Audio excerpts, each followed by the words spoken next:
Assalamualaikum warahmatullahi wabarakatuh. Om Waalaikumsalam. Swastiastu, Namo Buddhaya, salam kebajikan. Kembali lagi di podcast Pengadilan Agama Bangli bersama saya Anissa yang akan memandu perbincangan di podcast kali ini. Alhamdulillah di bulan suci Ramadan kali ini kita telah bergabung dengan kami sosok yang sangat kita hormati, Ketua Pengadilan Tinggi Agama Bali, Bapak Yang Mulia Dr. Andes Haji Suhada SHMH.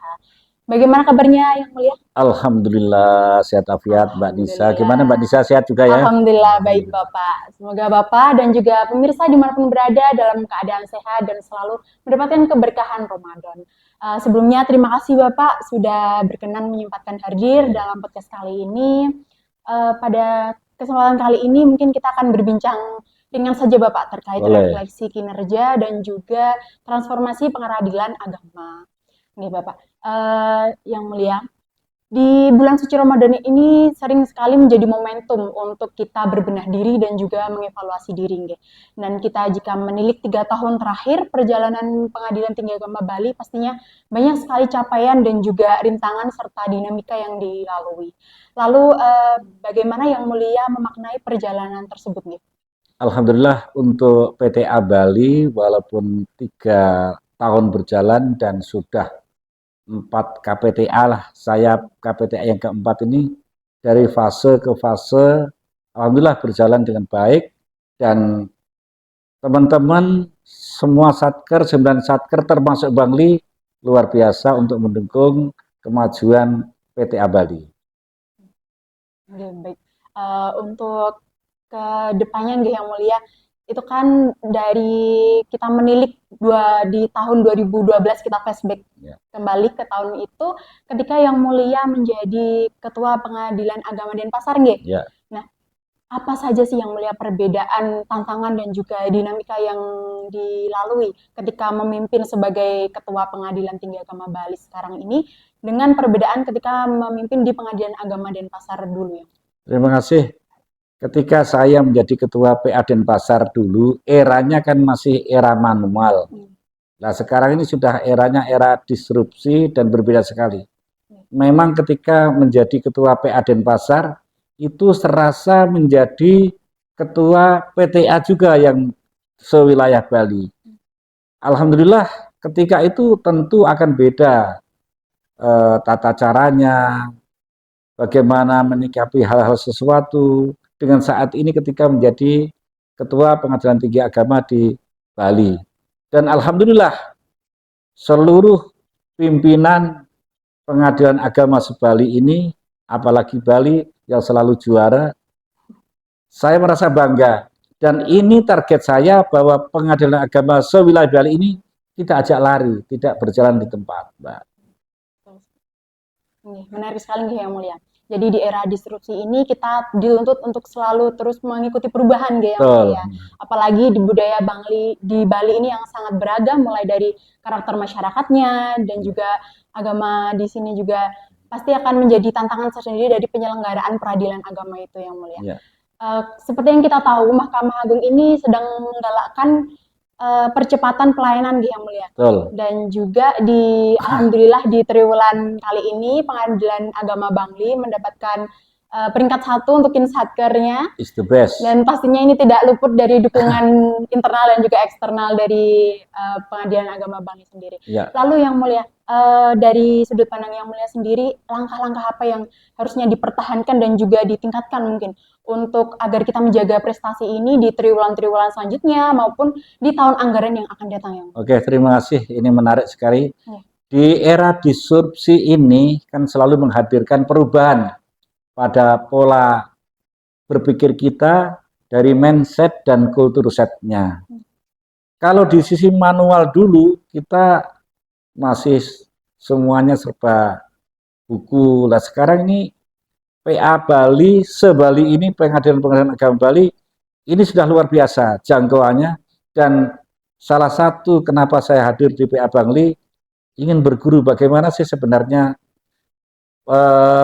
SDM di PA Bangli ini ternyata luar biasa kinerjanya karena kerja sama yang kompak dan selalu mensupport dan selalu mengevaluasi kekurangan mana sehingga benah-benah. Dengan adanya kesadaran untuk berbenah, insya Allah kita akan selalu maju. Dan itu terbukti di PA Bangli. Itu, Mbak. Benar yang mulia, kesadaran untuk berbenah, Nggih. Yeah. Menarik sekali ini. Untuk selanjutnya nih, Nggih yang mulia, dari keberhasilan kita memperoleh peringkat yang terbaik itu pastinya tidak luput dari kolaborasi antar pemegang kepentingan atau stakeholder, Nggih yang mulia. Kalau dari PTA Bali sendiri yang mulia, bagaimana langkah yang diambil untuk menciptakan kolaborasi antara pemerintah setempat, lalu tokoh masyarakat, dan juga lembaga-lembaga yang mungkin bekerja sama seperti outsourcing dan lembaga pihak lainnya seperti itu yang mulia?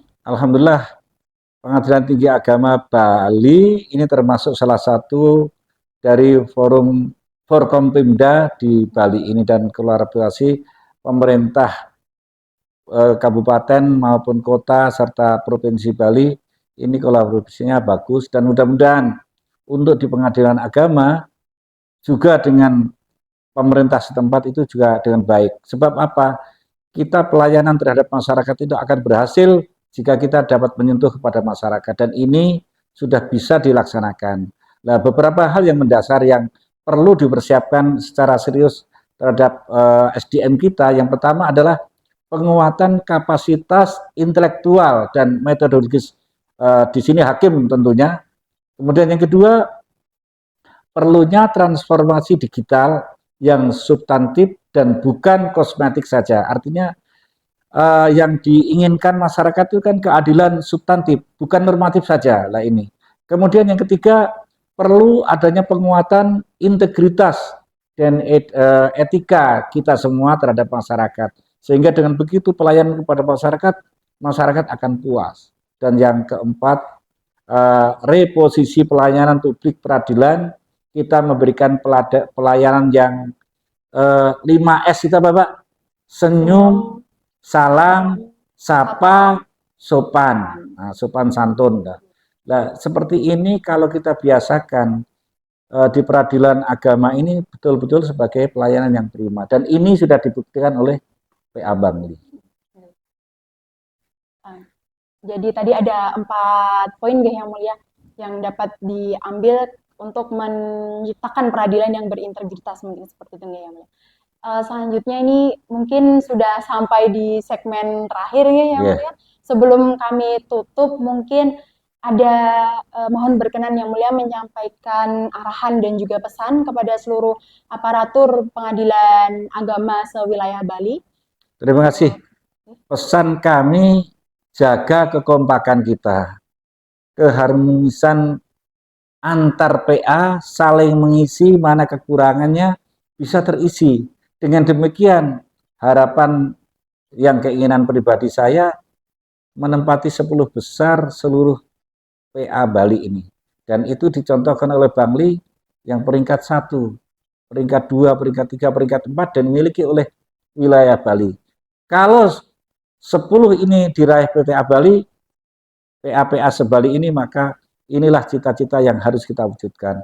Dan sikap ramah kita terutama kepada pelayanan, karena kita ini sebagai pelayan masyarakat, kita biasa-biasa dengan masyarakat sehingga masyarakat itu nyaman dengan SDM dari peradilan agama itu. Saya terima kasih yang luar biasa. Hari ini saya justru banyak belajar di pengadilan agama Bangli yang luar biasa.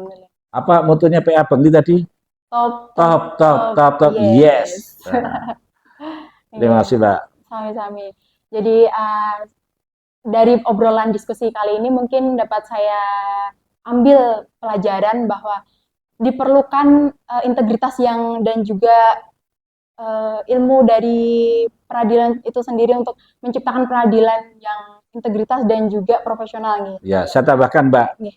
di era disrupsi ini, jadi kita ini bukan sekedar ini tantangan teknologi saja, tetapi di era disrupsi ini ujian terhadap kedalaman nalar hukum bagi hakim dan kepaniteraan dan seterusnya seluruh stakeholder yang ada, keteguhan integritasnya juga harus dijaga, terus keberanian selalu berinovasi seperti PA Bangli ini. Peradilan agama ini yang mampu bertahan adalah memadukan antara kecanggihan sistem, kejernihan argumentasi, dan keluhuran integritas warga peradilan agama. Semoga peradilan agama di wilayah Bali selalu top. Yes. Amin. Baik, sebelumnya kita sudah mencapai di penghujung acara. Saya sekali lagi ucapkan terima kasih kepada Yang Mulia atas arahan, pesan, dan juga insight yang sangat berharga untuk kita semua. Semoga di Ramadan ini menjadi momentum kita untuk Amin. terus berbenah diri, menjaga integritas, dan juga meningkatkan pelayanan di dalam peradilan, menjalankan peradilan agama di sewilayah Bali ini. Lalu sebelum itu saya sebagai selaku MC di sini menyampaikan terima kasih sudah atas perhatiannya dan juga mohon maaf apabila ada tutur kata yang kurang berkenan. Sampai jumpa di episode selanjutnya. Wassalamualaikum warahmatullahi wabarakatuh. Om Santi Santi Santi Om. Terima kasih Yang Mulia. Terima kasih.